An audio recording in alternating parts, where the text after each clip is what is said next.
নমস্কার বন্ধুরা, কেমন আছেন সবাই? আশা করি সবাই ভালো আছেন। আপনাদের আশীর্বাদে আমিও ভালো আছি। আজকে রান্না করছি হচ্ছে আলু দিয়ে ডিম। এই রান্নাটা আমাদের চাঁদপুরে অনেক প্রসিদ্ধ রান্না, অনেক মজার একটা রান্না, আমার অনেক ফেভারিট একটা রেসিপি। তো প্রথমে আমি আলু আর ডিম সিদ্ধ বসিয়ে দিয়েছি, একটু লবণ দিয়েছি সাথে, যাতে ভালো করে সিদ্ধ হয়। আর এখানে একটা মশলা বানিয়ে নিচ্ছি, দিয়েছি হচ্ছে জিরা, ধনিয়ার গুঁড়া, হলুদ, লবণ, মরিচ আর আদা বাটা। রসুনটা আমি কুচি করে দিব, আপনারা চাইলে রসুন বাটাটাও দিতে পারেন।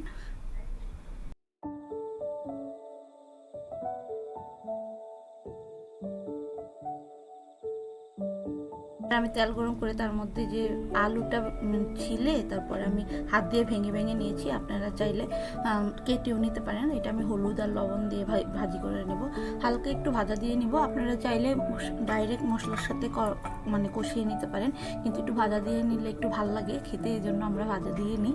একটু তেলের মধ্যে হালকা একটু ভাজা করে নেব। আর ডিমটাও আমি হলুদ আর লবণ দিয়ে ভেজে নেব।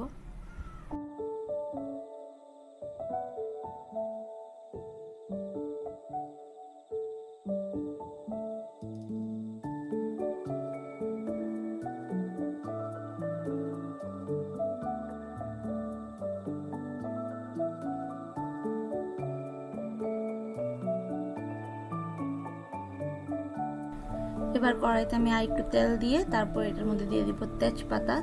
তেজপাতা দিয়ে আমি পেঁয়াজ কুচি দিয়ে দিব। পেঁয়াজ কুচি দিয়ে আমি পেঁয়াজটা হালকা একটু ভেজে নেব, ভেজে তারপরে তার মধ্যে দিয়ে দিব হচ্ছে রসুন কুচি। রসুন কুচিটা একটু বেশি দেওয়ার চেষ্টা করবেন, আর যদি রসুন কুচি না দিতে চান তাহলে বাটাও দিতে পারেন। যদি বাটাও দেন একটু বেশি দেওয়ার চেষ্টা করবেন, কারণ এটা রসুনের গন্ধটা অনেক সুন্দর ফ্লেভার ছড়ায়। আর ওই যে মশলাটা গুলে রেখেছিলাম ওই মশলাটা আমি দিয়ে দিব।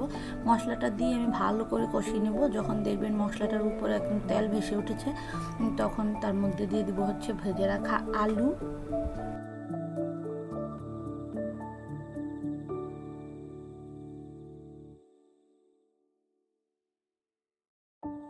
কষা হয়ে গেলে তারপরে আমি ভেজে রাখা যে আলু ওইটা দিয়ে দিব, দিয়ে ভালো করে কষিয়ে নিব। 5-7 মিনিট কষানো হয়ে গেলে আমি দিয়ে দিব হচ্ছে গরম জল। আপনারা জলটা গরম করে দেওয়ার চেষ্টা করবেন, তাহলে যে তরকারির টেস্ট ওইটা অনেক ভালো হয়।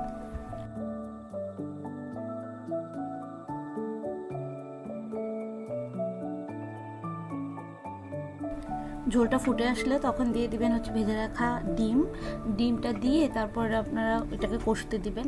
আপনাদের কাঙ্ক্ষিত মানে তরকারির ঝোল যখন হয়ে যাবে, মানে আপনারা যতটুকু ঝোল রাখতে চান ততটুকু যখন হয়ে যাবে, তখন গরম মশলাটা দিয়ে দিবেন। গরম মশলা বাটা দিতে পারেন, গুঁড়োও দিতে পারেন। আমার কাছে গুঁড়োটা ছিল না, তাই আমি বাটা দিয়েছি। তো এই তো লাস্ট পর্যায়ে আপনারা চাইলে একটু ঘি দিতে পারেন, আমি দেইনি যেহেতু রসুনের তরকারি, আমি রসুনের তরকারিতে ঘি ব্যবহার করি না সচরাচর।